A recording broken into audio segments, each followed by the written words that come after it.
ជម្រាបសួរពុកម៉ែបងប្អូនទាំងអស់គ្នាសម្រាប់រដូវកាលភ្លៀងនេះអ្នកខេត្តប្រទាមានជ័យអញ្ចឹងយើងមានការតាំងបង្ហាញជូនរថយន្ត Ford ចាប់ពីថ្ងៃទី2ដល់ថ្ងៃទី7ខែមិថុនាឆ្នាំ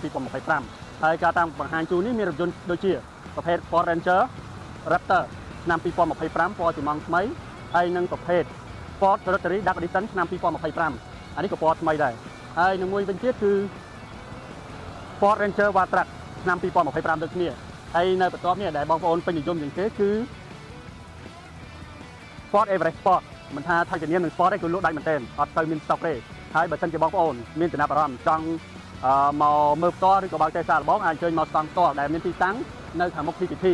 បើយើងមកពីខេត្តសៀមរាបនៅខាងស្ដាំដៃបើមកពីខាងក្រុងប៉ោយប៉ែតគឺនៅខាងស្វេតដៃនៅមុខ PPT ផ្ទាល់តែម្ដងហើយការតាំងបង្ហាញនេះក៏បងប្អូនអាចបើកទេសាកល្បងបានផងដែរសូមអរគុណជួបគ្នានៅស្តង់ផ្ទាល់